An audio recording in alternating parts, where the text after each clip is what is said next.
Happy Devils Wednesday. This is the State of the Fan Address, episode 250. Coming to you live from the Primetime Radio Studios inside the bunker in North Jersey and the confines, the Pine Barrens of South Jersey. Streaming live on Facebook Live, YouTube Live, X Live, and Twitch on the Let's Go Devils Network. As Ted in the YouTube Live says, reading your article right now, Nick, as he prepares for the State of the Fan Address right now, as we're a few days away from the outdoor game. If you haven't yet, because we have several hundred people signing up to joinourcrew.com. Yes, the QR code is on the top right-hand corner of the screen. JoinOurCrew.com. Sign up to the list because we are going to have more updates. Also, check your spam. And we're going to utilize the text messages because a lot of our notification emails have been going into spam or promotions in Gmail or whatnot. No one's getting information, but we're going to flood social media, all that kind of stuff, because we're going to be in parking lot M2. We're calling audibles. Lock it in, Sam. Lock it in. Hey, listen, you know what? Our podcast has been an audible fest since I got on here. I feel like I'm the purveyor of chaos for you guys. I feel like you guys had a nice, simple podcast. And then Nick Villano came in, pucksandpitchforks.com, just took a bat to the entire thing. But now, hey, listen, people come for the chaos. They come, they like to see it, they like to watch it happen. They like to see how we react to it, and I think we react pretty well. And I think we make it work 9 times out of 10. And the 1 time out of 10 we don't make it work, we still have a good time in the meantime. So our fans love train wrecks. They love train wrecks. They're looking for problems everywhere with the podcast, with the team, with me personally, with you personally. Mm-hmm. They're causing it leads. But you know what they Sometimes say? We're bleeding. A good lawyer once told me there's profit in chaos. Mm. Yeah. So chaos is good. That lawyer needs to call me because I can make him a lot of money then. He's a good one, actually. And actually, every once in a while when I need free advice, I knock on his door. I think there's a malpractice suit here. Does that work? And all that kind of stuff. And, you know. Yeah, there you go. You gotta make that money somehow, Sam. Yeah, you know what? I'm looking for. Hey, if there's a crack in the sidewalk, that's my lottery ticket. Anyway, I'm kidding around. You know I'm kidding. You know I'm kidding. Listen, it's probably better out. Never mind. I was about to say something, but I'm just gonna keep my mouth shut. Yeah, off air. Let's talk Devils. Off air. Let's talk Devils. Yeah. What a good two wins. Oh. I'm 90% sure this is the first time they've won back-to-back wins all season, like both sides of a back-to-back. I think it's the one. I think it's second time. So the one win they had on the second half of back-to-back, they lost the first game to Columbus, and they beat Buffalo the next night. Oh, okay. That's how I remember it. I might be wrong. Maybe I'm forgetting one, but I'm pretty sure they were 1-8-1 going in on the second half of a back-to-back. That was that 7-2 just rubbing of Buffalo, where we're like, oh, we're so back. Didn't work out, but we forget they lost to Columbus on the night before. So, huge. I mean, and here's the thing, Sam. I'm gonna do something, and I've been doing this a lot lately. And I keep saying like, you're gonna love this, Sam. I gotta give Lindy Ruff credit.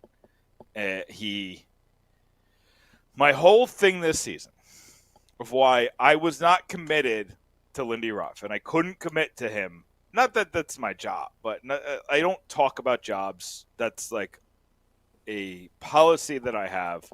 I wrote a John Hines firing article after everybody else had done it when the writing was on the wall, and I still kind of regret it. Like, it just doesn't feel like that's my place here. I don't want that to be what we do.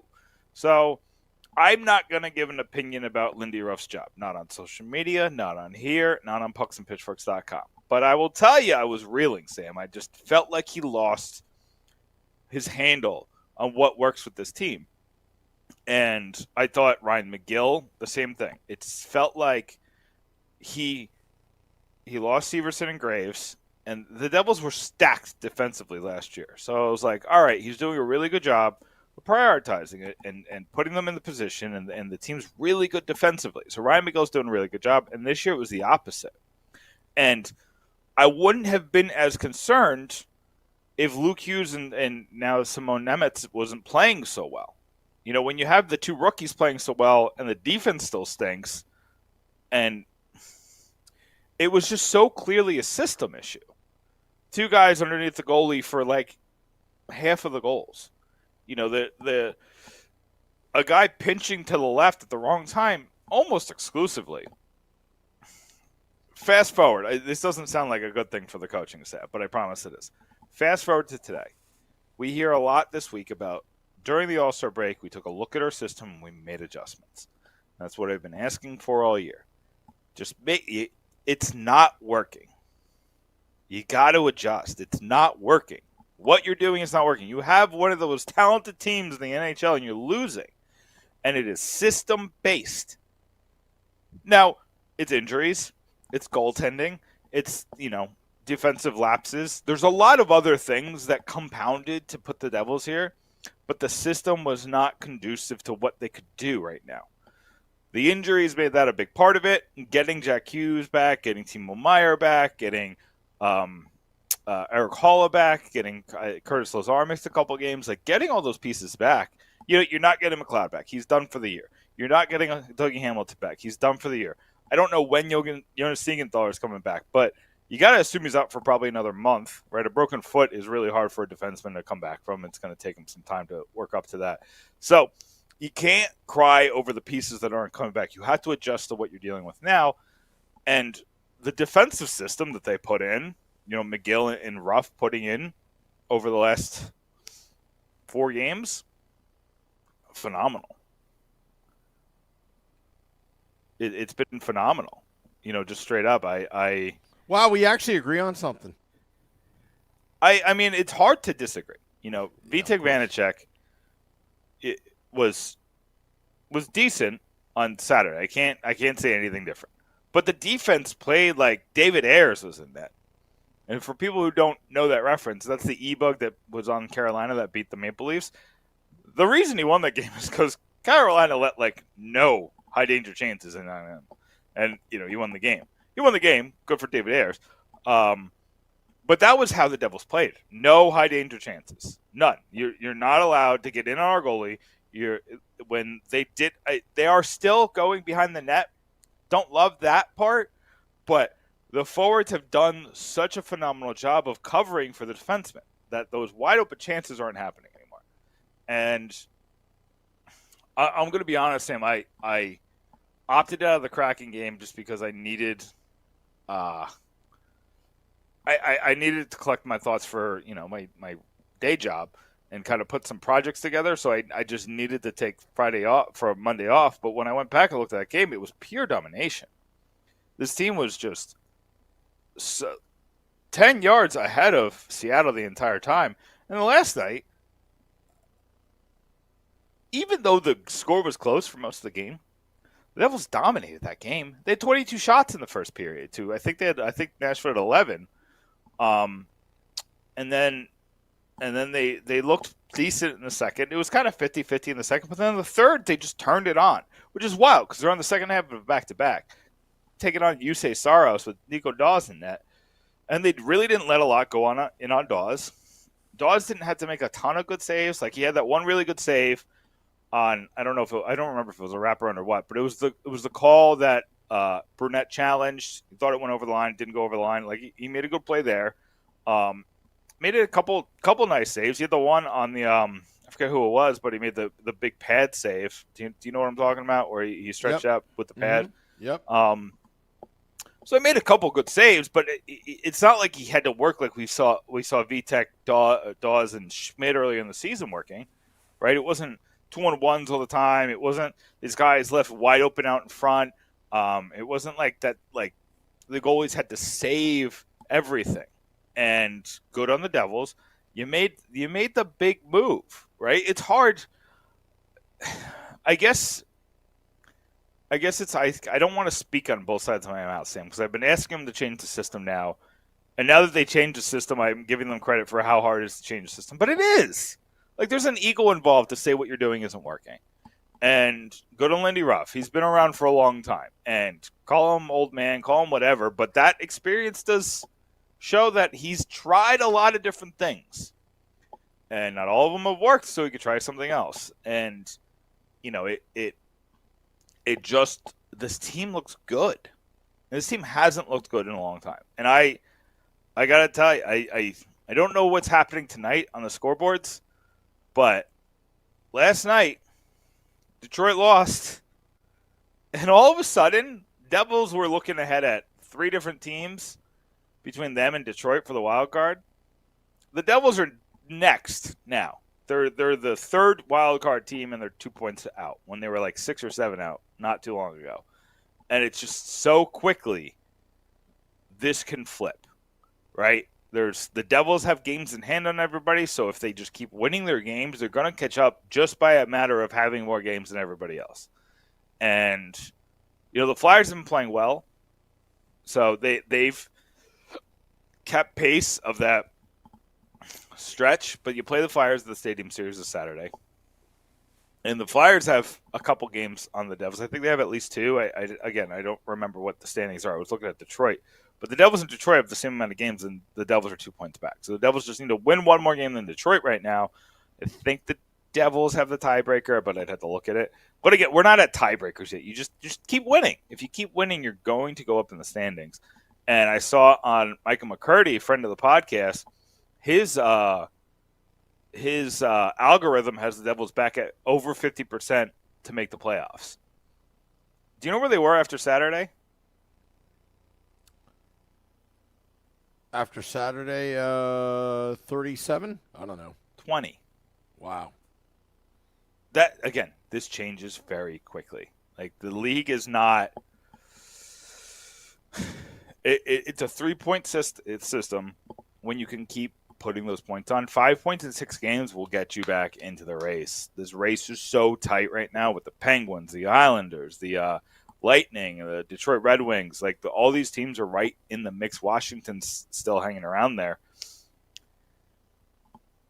And the Devils are the best team out of those. Like, I know I'm biased. I get it, I'm biased. And they're missing some pieces. But the Devils, when you look at it from top to bottom, the Devils are the better team than the Islanders. They're the better team than the Penguins. They're the better team than the Red Wings. They're the better team than the Capitals. They're just the better team. Mm-hmm. And we have some friends of the podcast who won't love that. We have some Islanders fans, friends. We have some Penguins fans, friends. But it just, it's my opinion. I'm not going to call it a fact, but I mean, this team is Jack Hughes. Entering his prime, not even in his prime, entering his prime. Nico Hischier, smack dab in the middle of his prime. Jesper Bratt, smack dab in the middle of his prime. Dawson Mercer, smack dab in the middle of his prime. We'll get to him in a second. Simone Nemitz, looking like a superstar. He's 19 years old. This is the wild thing, Sam, is that we don't talk about Luke Hughes anymore. Because Simone Nemitz is the guy on that defense right now. And it's not because Luke Hughes is bad. Luke Hughes has been playing well. He hasn't been great offensively, but he hasn't been bad defensively. And I'll take that right now. I'll take more defensive responsibility from Luke Hughes and sacrifice a little bit of the offense because you got Jack Hughes back. And these lines are cooking. So, I went on a little bit of a rant there, Sam. I kind of want to hear from you. I'm the beacon of positivity today. So I don't know, are you going to take this negative stance just to kind of even us out? I don't do that on purpose. I know. For our listeners that are a big fan of the State of the Fan address, that when we have opinions, they're real. We're not like Skip Bayless, back and forth, the yin and yang. No. We don't do that here. When we agree, we agree. And right now, this is what I'm loving.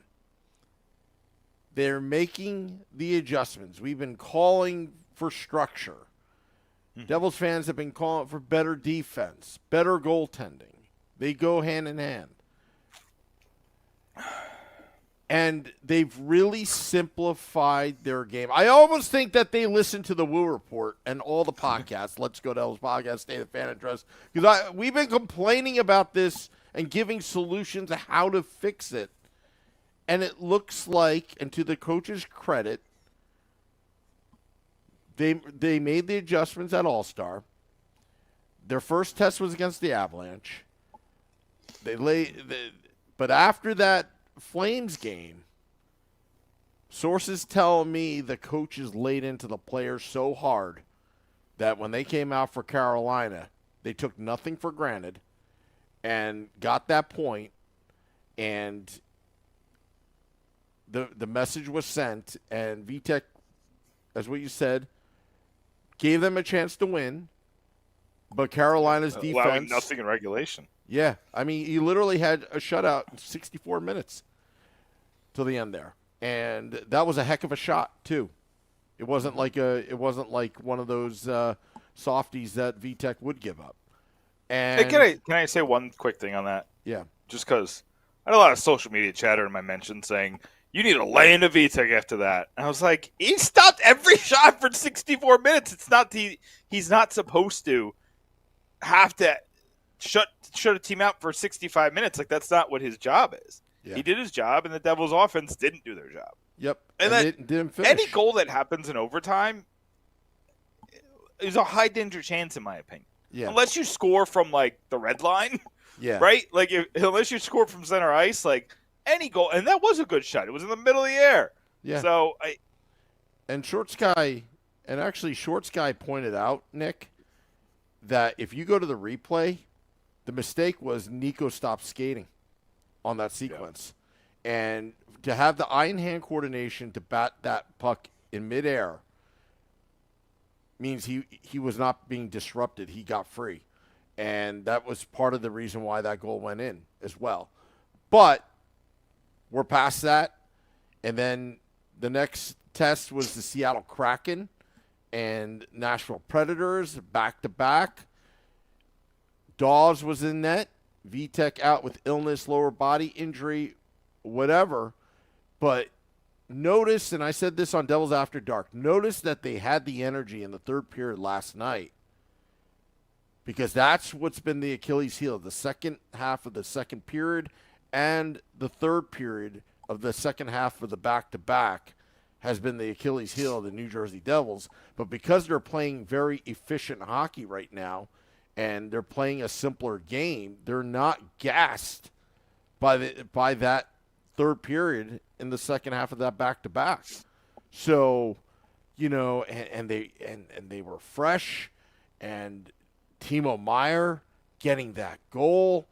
Timo Meier, Dawson Mercer, and Lazar, that third line is a game-changing line because they can just keep on pounding, and let the first two lines do their thing.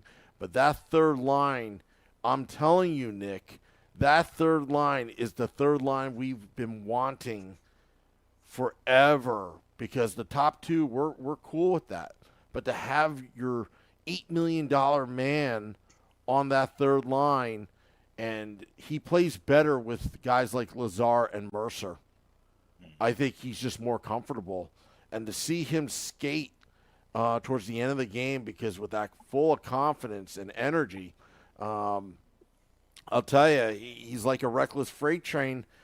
If Timo Meier gets hot and he starts using his body, so, again, there are a lot of positive things, and it all starts with defense. It's strategically, if you can shut down another team's offense, you can dictate the game quite well versus having to play catch-up all the time. The fun and gun, with the playing. I was actually talking to Paul Marino about this, about my conspiracy theories. I'm like, what if? Probably didn't. And I'm going to preface this. I don't think this is what happened. What if Lindy Ruff had this all along with this coaching staff? Let them play,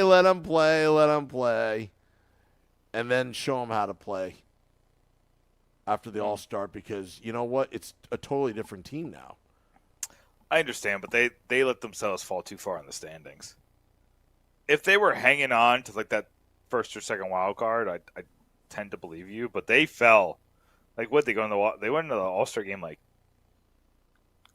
12th or 13th in the West Eastern Conference, 11th, 12th, something like that. The Eastern Conference, like that's too far. You can't be playing around with points like that. True.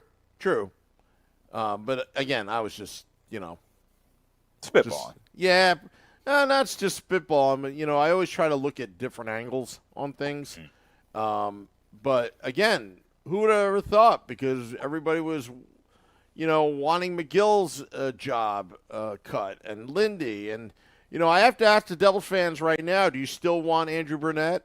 Are you still going to whine about it that Brunette left? He was going to leave anyway, And you know what? I thought what the Devils did last night, I mean, Nashville can hit. They hit all the time. But the Devils dished it back. It's really refreshing that, they're not poke checking with their sticks like twigs. Yeah. They're taking the body and just zeroing out players, and they're using the boards to their advantage. I can't tell you that your third defenseman is that board. It comes in handy whenever you get in trouble. Use the boards, and that's what they're doing. They're just chipping the puck out of the zone. They're resetting, and mistake free. The one thing I'll say about the Burnett thing, the only argument I still have for that is that Burnett was an investment that could have been a 10-year coach, 15 years even, and that's not what Ruff is. Ruff is very clearly in the twilight years of his career, and just.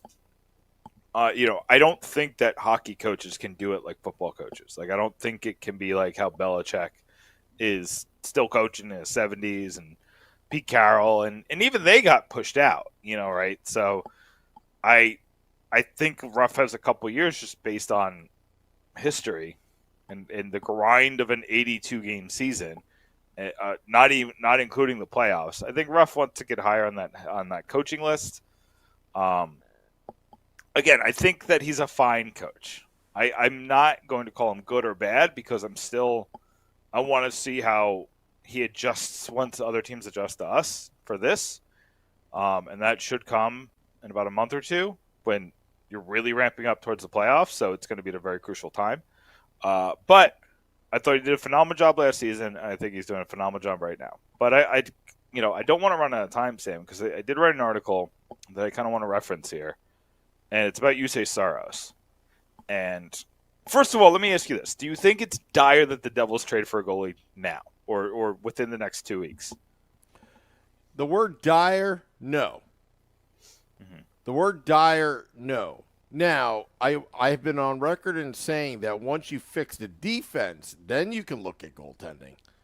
I still think that Tom Fitzgerald should be kicking the tires and seeing what's out there and see if a sweetheart deal can be made without mortgaging the future of like Seamus Casey and or some of the elite young players.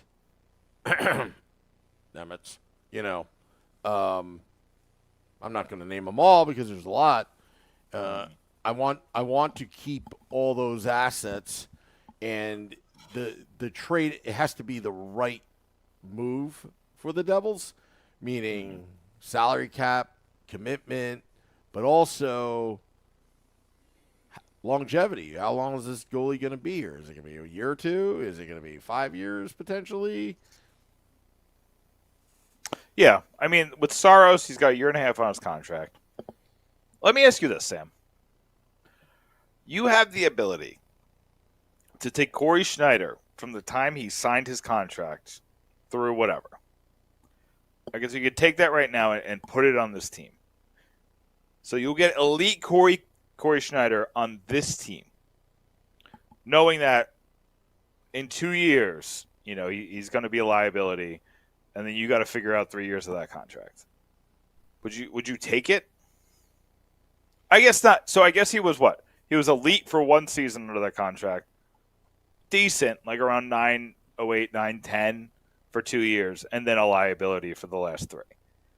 What would you do? Would you take that?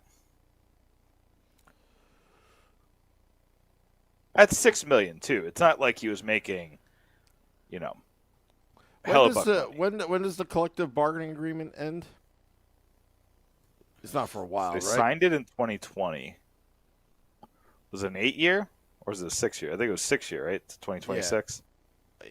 Assuming it's 2026, I'll talk, and if you wouldn't mind fact checking that. Assuming it's 2026, I would do that deal because normally with these collective bargaining agreements, they have buyout plans. I mean, the Rangers survived on it for many of these lockouts dating back to the original lockout, that was the year-long lockout, where, they had Bobby Holik on the books. They had, Wade Redden. It's through 2026. I just confirmed. 2020. Okay. So, yeah, I would take it because usually there's going to be a standoff, and then, they're going to be adjusted, and then there's going to be like this buyout, this amnesty buyout plan, because the Rangers, the New York Rangers really took advantage of that. They really took advantage of that. That Wade Redden, I was loving it till that lockout. The Bobby Holik and Eric Lindros and all these contracts. That's how they got out of the Richards contract too, right? Yeah. Or did they do a regular buyout? I don't remember. Richards? You're talking Brad Richards. I'm thinking Mike Richards. All that. That's the New York Rangers game plan for many years. Like it's sickening.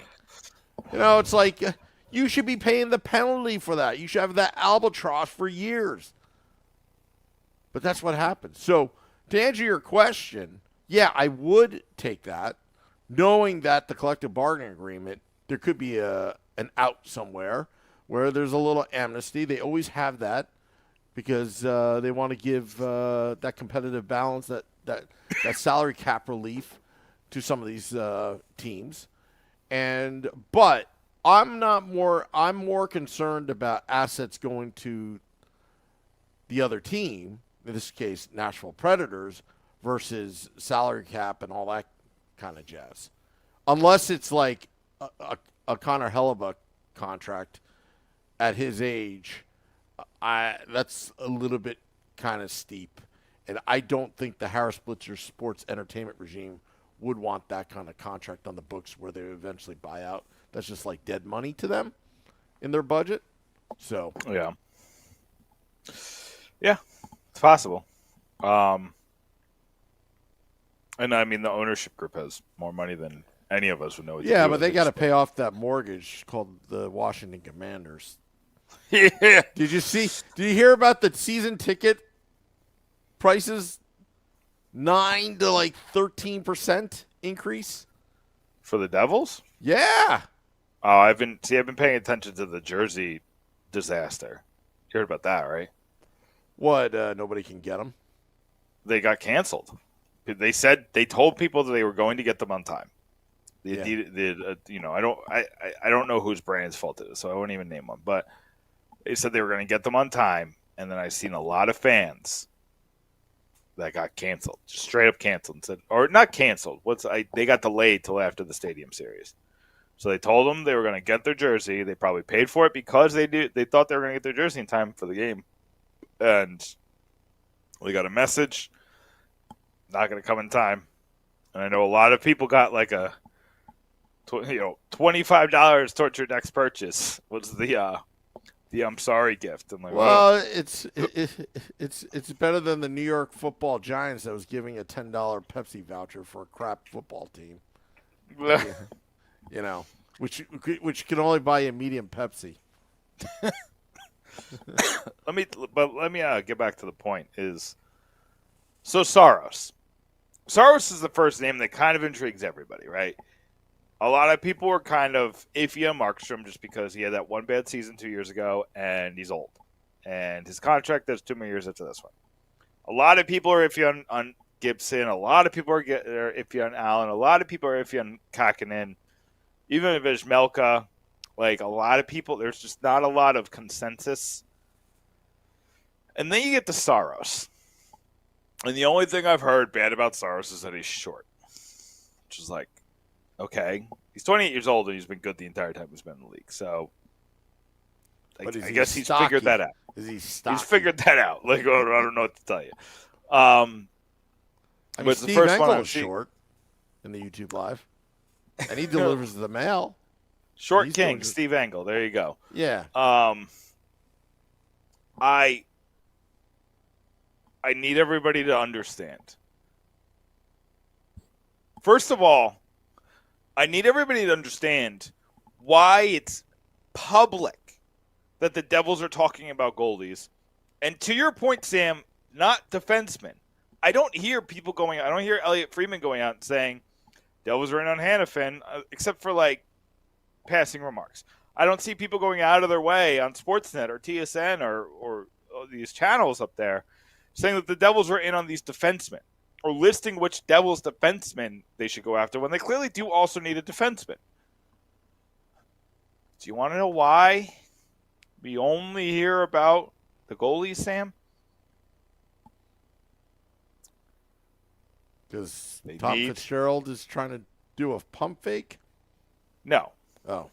No, these teams want to drive up the price. It's very clear that the Devils need a goalie. Mm-hmm. It is very clear.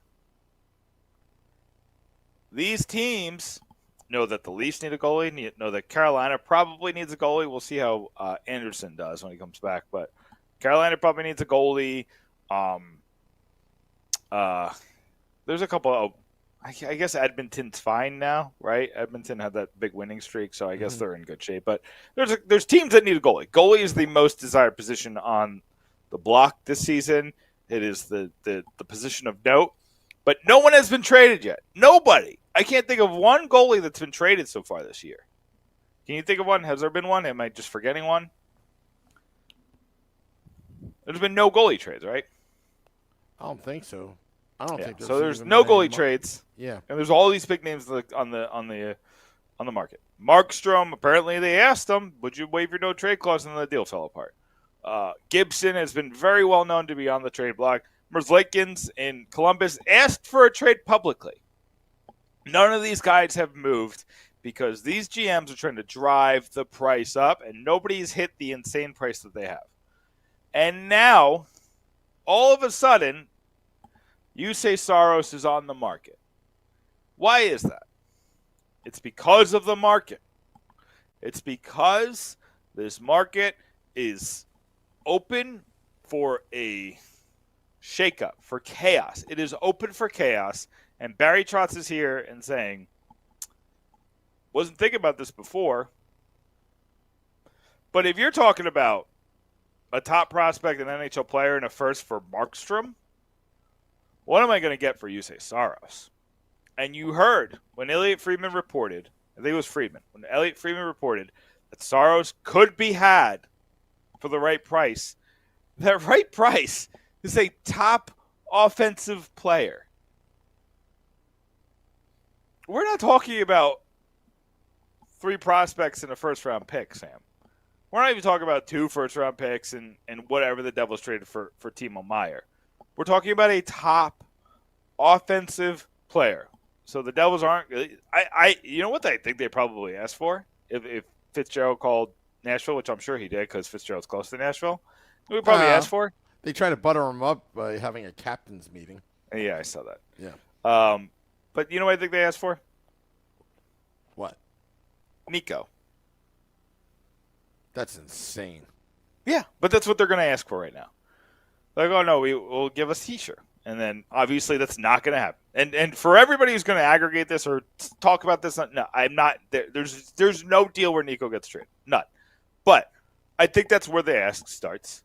Because if you ask for Mercer, you're going to land below Mercer. If you ask for Nico, you can land on Mercer. And I think that's what they're trying to do. I think they're trying to land on Mercer or Simone Nemitz.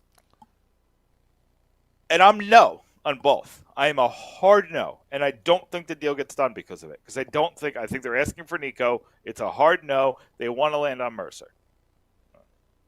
Sorry, I froze for a second there. They want to land on Mercer. It's a good point. And I'm off. I'm out.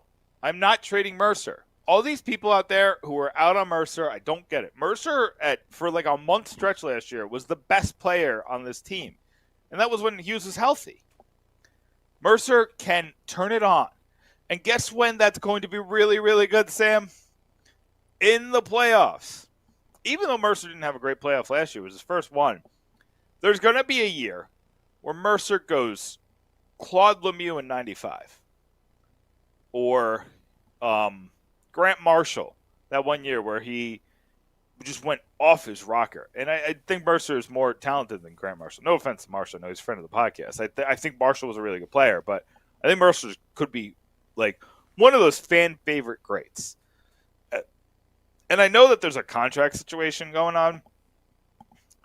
Unless you're Hughes or Heischer, Fitzgerald has never really prioritized these contracts until the offseason. Like, he's like, I got other stuff to deal with. I'm not going to negotiate a Dawson Mercer contract because let's wait till the offseason. You know? And I think, and listen, this is a bad name to say right now, but I think Fitzgerald showed with the McLeod negotiation, he doesn't care what you did in the playoffs. He knows what he has right now, and it's a desirable team. And obviously the situation with McLeod probably dictated that negotiation. But McLeod was great in the playoffs and didn't get him any more money. And I think he can wait till the offseason because he can look at Mercer as a whole, say, I think you're a $5 million player.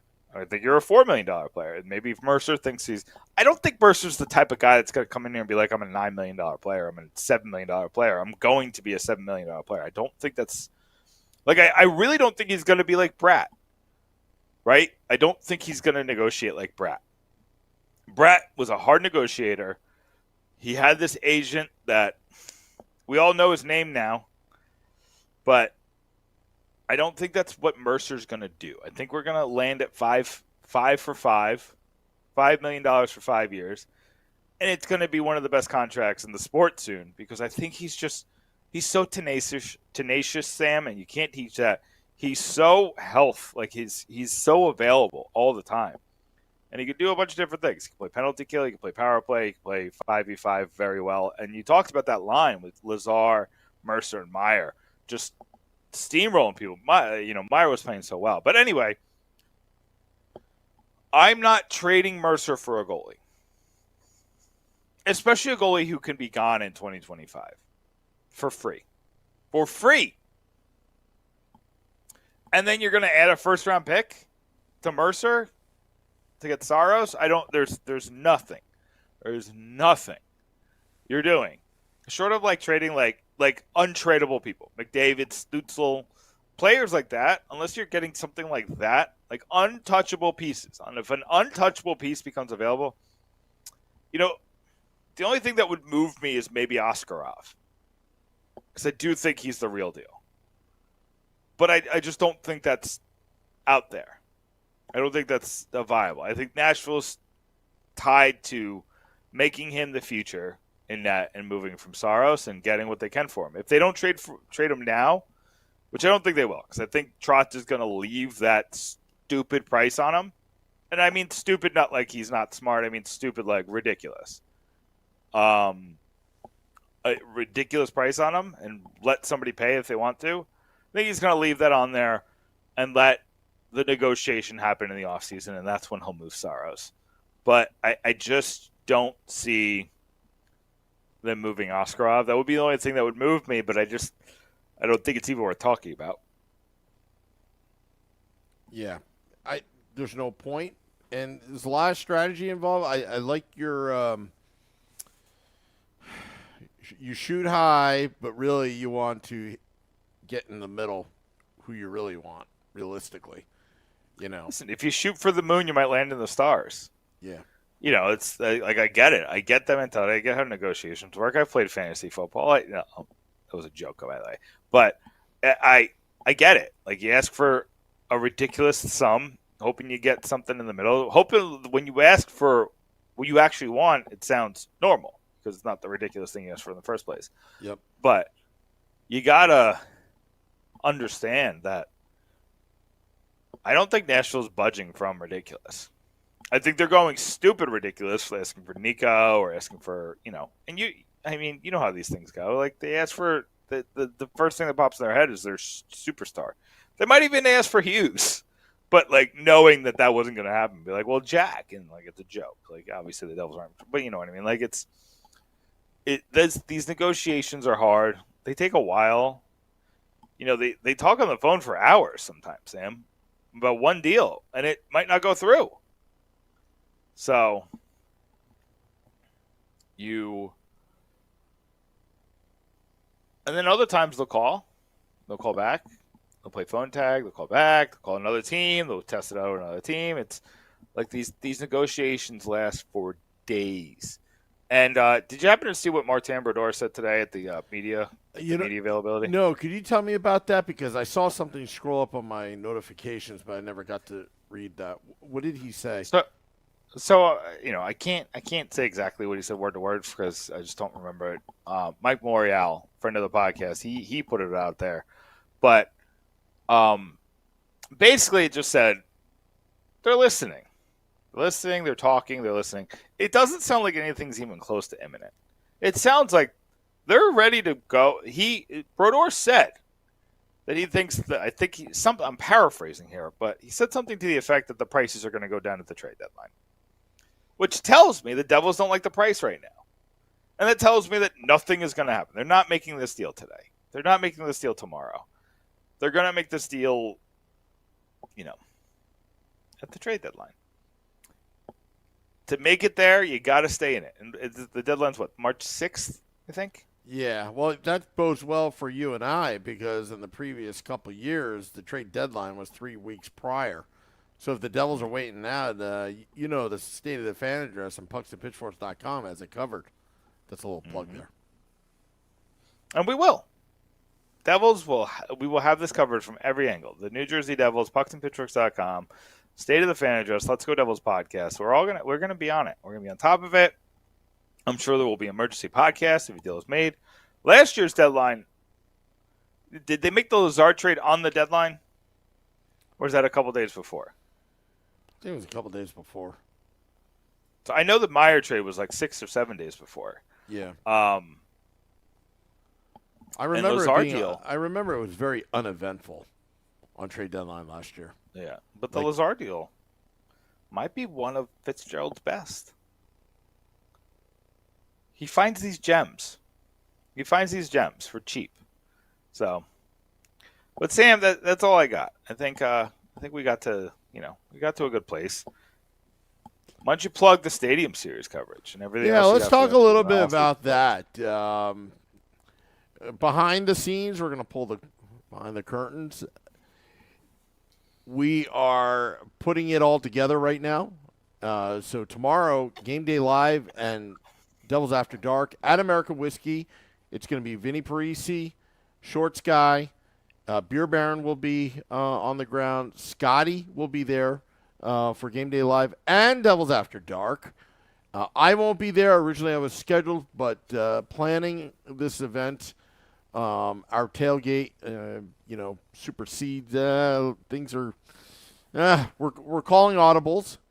We are looking at parking lot M to go to joinourcrew.com to sign up. We're going to have a couple more email blasts, text message blasts coming in the next few days. And also, on the day of that, we will confirm where we're at once we have parked the vehicles. But we're improvising some of our setup right now because a lot of rules and regulations of that MetLife parking lot. But here are what I can confirm. We're going to, on the menu, we're going to have a Submarino, a 6-foot sub. We're also going to have the debut of And Crew Stew, where my good friend Durango Steve is taking the Ann Crew brew and making an Irish stew instead of Guinness, and seeing what will happen. And it's going to be awesome. It's going to be red. Also, we're going to have Ann Crew brew as well. And if we happen to run out of Ann Crew brew, because those that are 21 or older drinking responsibly, we'll have reinforcements from Departed Souls coming in later. It's kind of like the second wave. It's kind of like having the fourth line in, the energy line, just to give you that extra pep and step as well. And what else is on the menu? We got Woo Dogs are coming, hamburgers, all that kind of stuff. And I've gotten a lot of questions about it. Are we charging? Are we charging? Are we charging? All we ask is, hey, if you had a great time, make a donation and go to joinourcrew.com. There's going to be links. We have a Venmo account now, the Let's Go Devils podcast. But, again, I know there are other groups that are charging all that, if that's their thing, whatever. We just want to have a good time. We want to have a real tailgate where you share food, share stories, high-five each other, chant Flyers suck, that kind of stuff. So joinourcrew.com, our big tailgate, February 17th, or is what Nick would say, a premier tailgating experience. Yeah, I love it. Premier tailgate experience. Extravaganza. I'm a wordsmith, Sam. That's what I do. Oh, I know. I know. Pucksandpitchforks.com right now. That You Say Soros article is on the docket, or not on the docket, it's on the website right now. So check out why I don't think a You Say Soros deal is going to happen. I went into a little bit, but there's more detail on pucksandpitchforks.com. Trey Matthews spoke one-on-one earlier this season with Santeri Hataka. We put that story up. Nick Natali talked about Hataka. Despite this demotion, we didn't even get into the demotion. I really wanted to, Sam. We just ran out of time. That's how it goes. But, 2 stories up on Hataka on the puckspitchforks.com. I think he's pretty good. We also have a story from Marcy Rubin coming about the Stadium Series and why it's worth even more than just the spectacle involved. And I'll write some trade deadline pieces. I'm going to write something tonight, Sam. I had something in the docket. I'm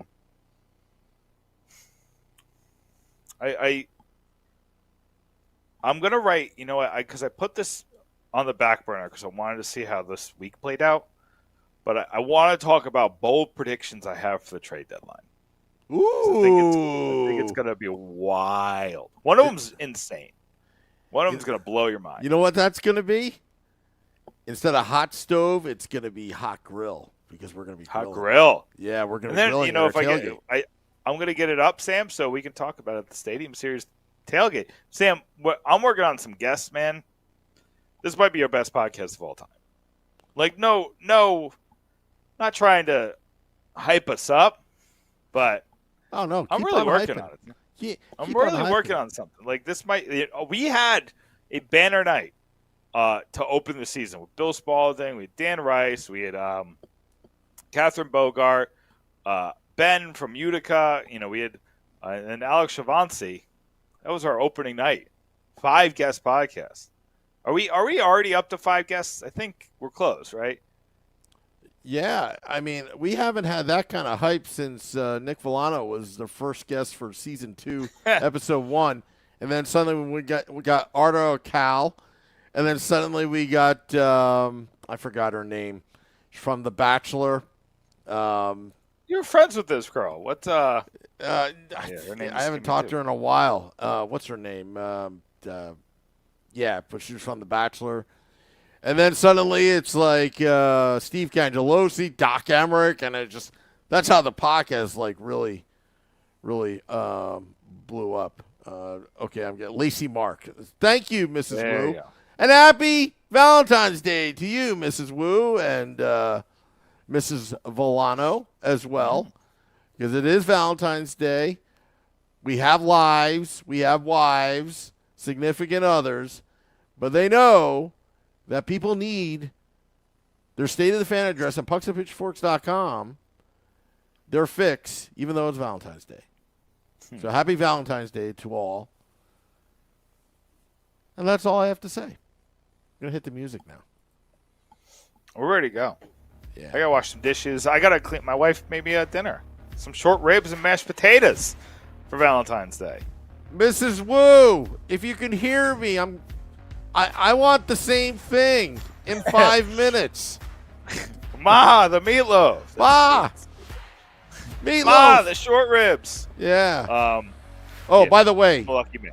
Matt, super chat, tailgate awesomeness fun. Thank you, Matt, for that super chat. Appreciate. I can't wait to try his ribs. He's bringing his ribs to the tailgate. Apparently. Matt, I'm ready for ribs. Yeah. Yeah. I tried cooking ribs once. Did a terrible job. So I'm ready for somebody who knows what they're doing. I can't wait to eat cookies out of Paul Marino's pocket as he's throwing footballs to fans. Oh, you're teasing the guests, Sam. You're teasing them. I know. Parking lot M2.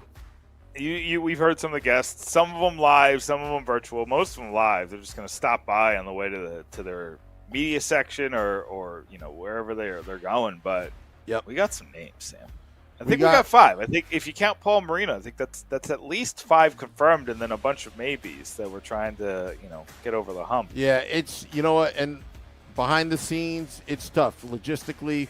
That's what I'll be working on instead of being at American Whiskey. I wish I was at American Whiskey with Vinny, but the boys will be there as well. So thank you very much. Go to pucksandpitchforks.com. Till next time, let's go Devils.